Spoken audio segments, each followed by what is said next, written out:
Hello, everybody. Good evening. Thank you for joining us tonight. I'm Hazel Poa. I have prepared presentation slides. Now, I have been in the past week talking to a lot of the residents in West Coast GRC, and I find that the most often voiced concern is actually CPF, and also the fact that, or rather the feeling that the government is not taking care of Singaporeans that need help, but instead taking better care of foreign workers. And it's obvious to me that the level of financial anxiety is high. So tonight, I would like to touch on inequality and CPF.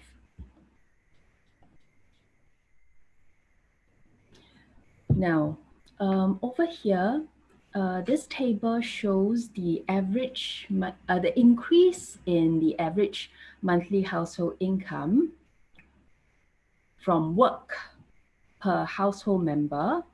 So this is the percentage increase from the year 2009 to 2019.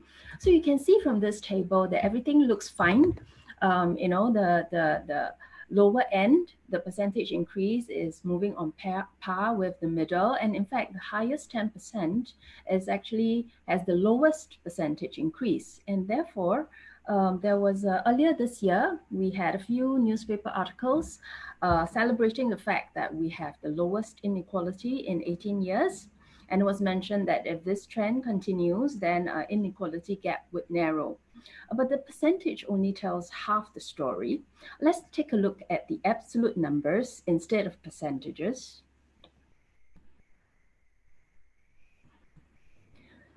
Now this chart shows you the absolute increase in household monthly income from work per member, and you can see that for the lowest 10%, the increase over 10 years is only $240, whereas for the highest 10% is actually $4,792.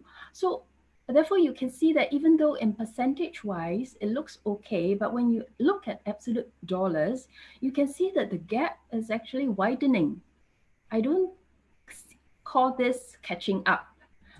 And this is actually only income from work. It does not include investment income such as dividend from shares and perhaps rental income from property investments. And you can imagine that the highest 10% household would be more likely to have such investments as compared to the lowest 10%. And therefore, if we take into account investment income, the gap is even wider. Now, there are measures that the government can take to narrow the gap. For example, we progressive taxes structure where we tax the higher income higher than the lower income, and then we distribute the tax revenue to the people in the form of government subsidies.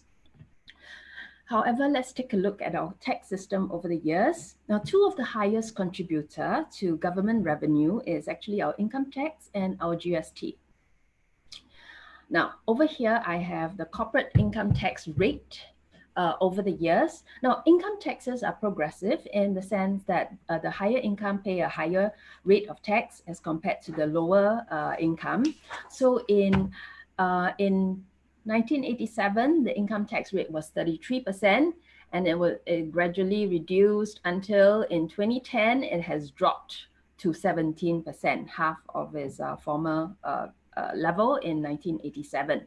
And conversely, comparing that to GST, which is regressive, meaning that the lower income actually ends up paying a higher percentage of their salary to this tax as compared to the higher income.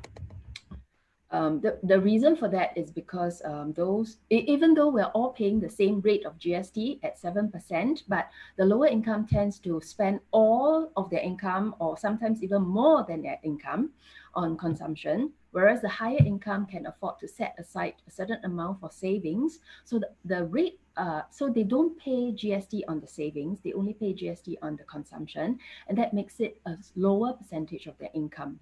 Okay, and you can see that we're increasing it from 3% when it was introduced in 1994 to 7% now, and there are plans to increase it to 9% subsequently at a date that has not yet been decided. Now, the reason why our corporate income tax can be reduced so significantly is because of the introduction of the GST. And therefore, you see that there is this deliberate move from a more progressive tax system towards a more regressive tax system. In addition, we have the estate duty being abolished in 2008. Now, estate duty is the duty that is imposed on those in the highest, the most well-off in society. And therefore, we find ourselves in the bottom 10 of the Oxford Index on government efforts to tackle inequality. They ranked about over 150 countries, and we're in the bottom 10 in terms of the government's effort to reduce inequality. And here we see a comparison of the Gini coefficients by different countries. Okay, here's Singapore. Before government taxes, our Gini coefficient, which is a measure of inequality in the society, is at 0.437, and after government transfers, it reduces to 0.381, less inequality after government transfers. But compare it with other countries, like for example, UK, you can see that the effort made by the government has decreased the inequality by a lot more than what is happening in Singapore. Similarly, in Australia and in Japan and USA as well, even though the inequality is higher, but their government is also doing more to reduce inequality.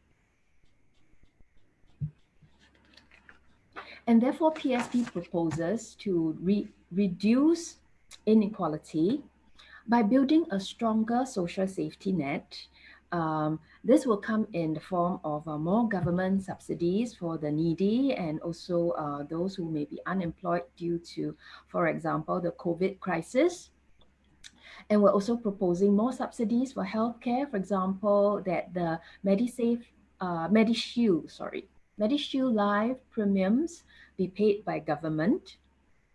We're saying no to a GST increase, and we would like basic necessities to be exempted from GST. This will make the GST a bit more progressive. And when we have, when our economy has stabilized, once we get over this COVID economic crisis, we would like to push for a living wage, which is that anybody who takes on a full-time job should be able to earn enough to be able to live with dignity.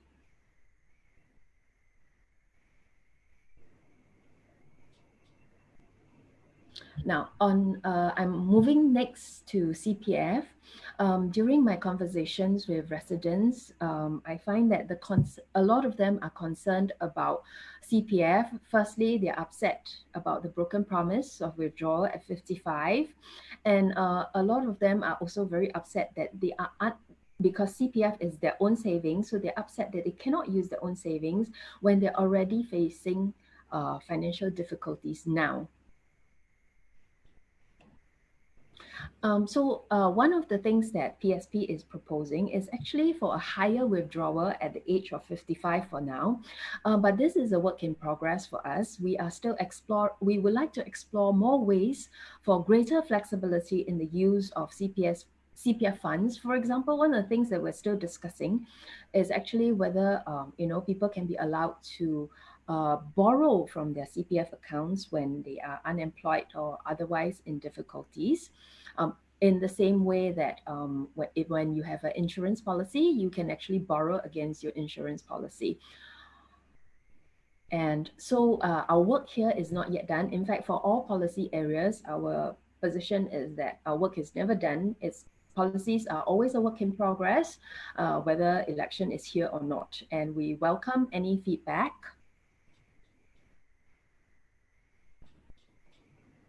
Now, as opposition in Parliament, One of our roles will be to listen to you and to bring your concerns into Parliament. If you vote for PSP, we will work to ensure that your needs are better met and to build a more caring and compassionate community within our constituencies. Thank you.